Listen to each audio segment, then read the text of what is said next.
खुलुमबाय दिनै मोनाबिलिनि खौराङाव फिन खेबसेबाव बयखौ बरायनानै लाग्रोबाय। दासिमनि खौरांफोरा जाबाय। गिबि खौराङाव दङ जों मिथिगौदि भारतारि रौनिया आरो पाकिस्तानी उदखारिफोरनि गेजेराव गोबां खेब गावलायनाय जाथाय आरो इनकाउन्टार खालामनाय जाथायफोरा जाबोबाय थादों। गोबां समफोरावनो उदखारिजों गावलायनायनि जाउनाव भारत आरो पाकिस्ताननि गेजेराव गिख्रंथाव दावहानिबो महर लाबोदों। पहलगाम उदखारि गाग्लोबनायनि उनाव दिनैसिम गोबां खेब भारतारि रौनिया आरो उदखारिफोरनि गेजेराव मोगा-मोगि गुलि गावलायनाय जाथायफोरा जाबोबाय थानायखौ नुनो मोन्दों। बेबादिनो फिन आरोबाव जम्मु काश्मीरनि कुलगाम जिल्लायाव थांनाय सानखालि उदखारिनि आखायाव दुखुनांथावै सानै रौनियानि जिउ खहा, गुबुन फारसे सानै उदखारिनिबो जिउ खहा जानाय खौरां मोननाय जादों। मोनसे रिपर्टआव फोरमायथिनाय बायदिब्ला पुलिस, आर्मि आरो CRPFनि मोनसे जथाय हान्जाया साथाम उदखारि थाफैनाय खौरां मोननायनि उनावनो कुलगाम जिल्लानि गुद्दार हाग्रा ओनसोलाव मोनसे गोख्रों अपारेशन खालामनायखौ जागायदोंमोन, जायनि फिथाय महरै उदखारिफोरखौ नागिरबाय थानाय समावनो थाखोमानानै थानाय उदखारिफोरनि गेजेराव मोगा-मोगि गावलायनाय जाथाया जायो आरो बे गुलि गावलायनाय जाथायावनो गिबि जाथायाव सासे उदखारिनि जिउ गोमायो आरो JCOजों लोगोसे साथाम रौनिया हान्जानि सोद्रोमाफ्राबो जोखोम जानो गोनां जायो।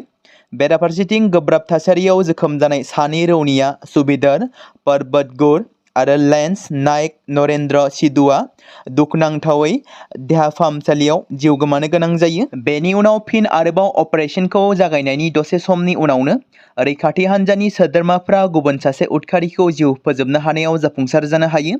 थैनाय उदखारिनि मुंखौ आमिर बशीर होनना सिनायथि मोननाय जादों, जाय सेप्तेम्बर 2023आव उदखारि हान्जायाव बिथाङा जइन जादोंमोन। नैथि खौराङाव दङ फैगौ BTC बिसायख'थिखौ नोजोर लाखिनानै दासान्दि BTCनि मोनफ्रोम दोलोनि बिसायख'थि फोसावदिंनाय जइनिं जानाय हाबाफारिफ्रा गोख्रोंनिफ्राय गोख्रोंसिन सोलिगासिनो थानायखौ जों नुनो मोनगासिनो।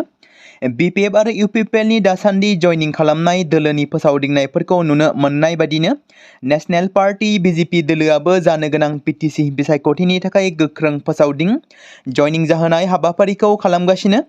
बेबादिनो फिन 30 नं गरेस्वर बियाबाव BJP दोलोनि सान-हर थाद'नाय गैयाजासे जइनिं हाबाफारि लानायखौ नुनो मोन्दों। बे बारावबो गरेस्वर मण्डल BJPनि मावखुलियाव सा 100निबो गोबां माइनरिटि हारिनि सुबुंफोरा BJP दोलोनि खामानि मावनायखौ मोजां मोननानै जइन जाफैदों। थामथि खौराङाव दङ नेपाल हादोराव सोलिबाय थानाय गिख्रंथाव रायजोफोरनि प्रटेस्ट खालामनायखौ लानानै फिन नेपाल सोरखारा बेन खालामनाय गासै ससियेल मिडिया प्लेटफर्मफोरखौ बेन खालामनायनिफ्राय बोखांनानै लाफिनबाय।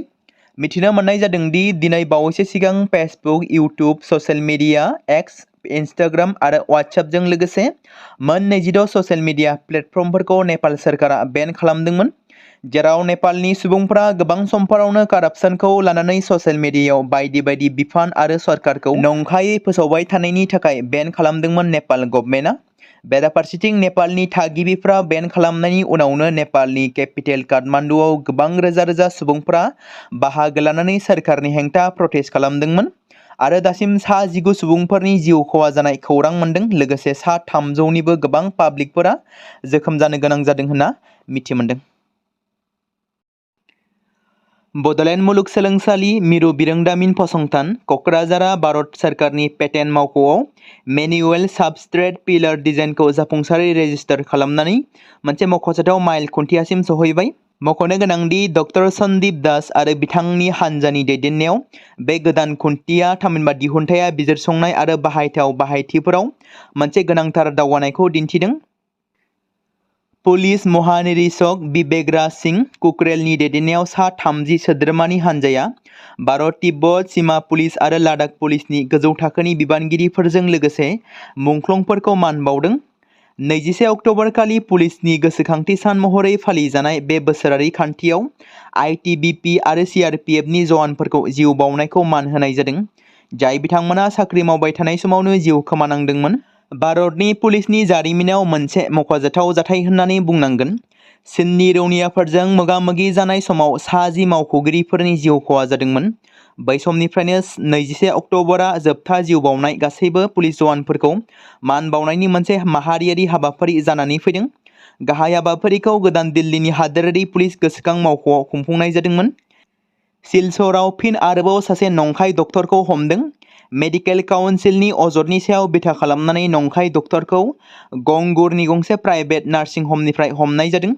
पुलिसा हमजानाय नंखाय डक्टरखौ पंकज चौधुरी होनना सिनायथि होदों। काजाखस्ताननि गंसे मेडिकेल कलेजनिफ्राय नंखाय मेडिकेल डिग्री हमनानै दोनजानाय नंखाय डक्टरनिफ्राय बोखांनो हादों। कलकातानि आरजिकार देहा फाहामसालिनिफ्राय मोननाय MD डिग्रीनि नंखाय फोरमान बिलाइबो पुलिसा बिथांनिफ्राय बोखांनो मोन्दों। पुलिसा दासान्दि बेफोर फोरमान बिलाइफोरखौ लानानै नायबिजिरगासिनो दं। सा सानजायाव हान्था मेलानि थाखाय मोनसे मख'जाथाव आगान। बे बाराव हादोरनि रेलवे मेपआव मिज'रामनि राजथावनि आइजलखौ सोफादेरनाय जागोन। मिज'राम आरो आइजल बायदि गोनांथार जायगाखौ रांखान्थियारि महरै गोख्रों खालामनो आरो दावबायारि फालांगिखौ सुबुंफोरनि खाथियाव लाबोनो थाखाय बे राहाखौ लानाय जादों। आइजलसिम रेल फोनांजाबनायनि गोबां नेनानै थानाय सिमांआ थाबैनो मोगथां महर मोनसिगोन। मख'नो गोनांदि इन्टार कानेक्टिविटी प्रजेक्ट खworang रेल लाइनखौ बे सप्तानि गेजेरावनो गाहाय मन्त्रि नरेन्द्र मोदीआ बेखेवगोन होननानै साननाय जादों। बे गोदान लाइनआ खामानि मावखांनायनि उनाव आइजल आरो सिलचरनि गेजेराव दावबायनाया लामाजों 7 घन्टासोनिफ्रायनो खमायनानै ट्रेनजों 3 घन्टाल' जागोन। गोदानै लुफुंजानाय रेल लाइनआव 100 किल'मिटार गोख्रैथिजों खारनो हानाय पेसेन्जार ट्रेनफोरखौ जायगा होगोन। बे मावथांखिनि थाखाय बिथांखि लानाया 1999 मायथाइयावनो जागायदोंमोन। 26 बोसोरसोनि उनाव खामानि मावनाया दिनै मोगथां महराव सफैदों। मख'जाथावदि मिज'रामाव रेलवे हान्थामेलानि मोनसे गोदान मुगाखौ बेखेवगोन, जेराव बे मावथांखिखौ 5,521.48 कौटि रांसो खरसा खालामनानै बानायनाय जादों होनना फोरमान होदों। थांनाय समबारखालि गोदान दिल्लीयाव भारत आरो इजराइलनि गेजेराव मोनसे गोदान मोननै रां खाथायनाय गोरोबथायाव सागान होनाय जादों। बे गोरोबथाया गंनैबो हादोरनि गेजेराव राङारि आरो रांखान्थियारि सोमोन्दोखौ बांहोनो थांखि लादों होनना रांखान्थि बिफाना फोरमायदों। मख'नो गोनांदि भारत सोरखार आरो इजराइल हादोरा गोदान दिल्लीयाव मोननै रां थिसननाय गोरोबथायाव सागान होदों। इजराइलनि रांखान्थि बिफाना बुंनाय बायदिब्ला रांखान्थि मन्त्रि बेजुएल स्मट्रिच आरो भारतनि रांखान्थि मन्त्रि निर्मला सीतारामनजों सागान होनाय गोदान मोननै हादोरारि रां खाथायनायनि गोरोबथाया गंनैबो हादोरनि रां खाथायगिरिफोरनि थाखाय गावजों गाव रां खाथायनायनि मुलाम्फा होगोन। बेनि अनगायैबो इजराइलआ गोदान दिल्लीयाव रां खाथायनाय गोरोबथानि गोदान खाबुखौ मानियो आरो बे मावखान्थियारि गोरोबथाया रांखान्थियारि हेफाजाबनि गिबि आफाद महरै सागान होयो।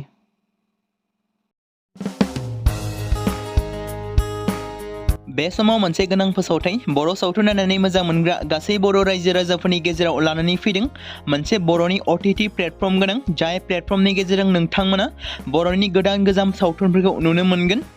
थांनाय माखासे बोसोर सिगां बर'नि गेजेराव लानानै फैनाय निउबो एप बायदिनो फिन आरोबाव लानानै फैदों बर' रायजो राजाफोरनि थाखाय। बे बाथ्राखौ मख'नाया गोनांदि 2025 मायथाइनि जानुवारि दानाव ओंखारनाय आंगो स्ट्रिम मुंनि मोनसे OTT प्लेटफर्म गोनां निउबो एपनि गेजेरजों नोंथांमोना गोबांथार बर'नि सावथुनफोर जेरै ट्रेजेडि, रमान्टिक, एक्शन आरो कमेडिजों बुंफबनाय सावथुनफोरखौ नुनो मोनगोन। जेरै सनानि नखर, थांखि गैयै समाज, अनसुला आफा, हिर', बिमा बायदि बाजै, अर, थैसाम, वान्टेड, संदान आरो रं नाम्बार बायदि सावथुनफोरा मख'जाथाव। बेफोर सावथुनफोरखौ नायनो थाखाय नोंथांमोना गिबियावनो आंगो स्ट्रिम एपखौ गाव गावनि मबाइलाव थानाय प्ले स्ट'रनिफ्राय डाउनल'ड खालामनानै लोगोसे इनस्टल खालामनानै गावनि मबाइल नाम्बारजों लगइन खालामनानै लाग्रोनांगोन।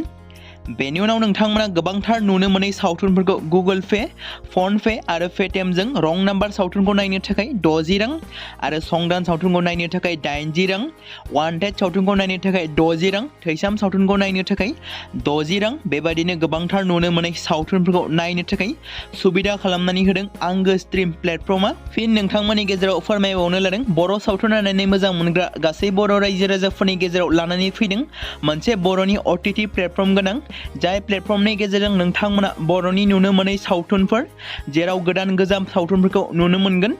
बे बाथ्राखौ मख'नाया गोनांदि 2025 मायथाइनि जानुवारि दानाव दिहुनजानाय आंगो स्ट्रिम मुंनि मोनसे OTT प्लेटफर्म गोनां एपनि गेजेरजों नोंथांमोना गोबांथार बर'नि ट्रेजेडि, रमान्टिक, एक्शन आरो कमेडिजों बुंफबनाय सावथुनफोरखौ नुनो मोनगोन। जेरै रं नाम्बार, संदान, वान्टेड, थैसाम, अर, बिमा बायदि बाजै, हिर', अनसुला आफा, थांखि गैयै समाज, सनानि नखर बायदि बायदि सावथुनफ्रा मख'जाथाव। बेफोर सावथुनफोरखौ नायनो थाखाय नोंथांमोना गिबियावनो आंगो स्ट्रिम एपखौ गाव गावनि मबाइलाव थाखानाय प्ले स्ट'रनिफ्राय इनस्टल खालामनानै गावनि मबाइल नाम्बारजों लगइन खालामखांनायनि उनाव नोंथांमोना गोबांथार नुनो मोनै सावथुनफोरखौ गुगोल पे, फन पे आरो पेटिएमजों रं नाम्बार सावथुनखौ नायनो थाखाय 60 रां, संदान सावथुनखौ नायनो थाखाय 80 रां, वान्टेड सावथुन सावथुनखौ नायनो थाखाय 60 रां, थैसाम सावथुनखौ नायनो थाखाय 60 रां, बेफोरबायदिनो अर सावथुनखौ नायनो थाखाय 60 रां पे खालामनांगोन। बेबायदिनो गोबांथार नुनो मोननाय बर' सावथुनफोरखौ नायनो थाखाय सुबिदा खालामनानै होदों आंगो स्ट्रीम प्लेटफर्मा।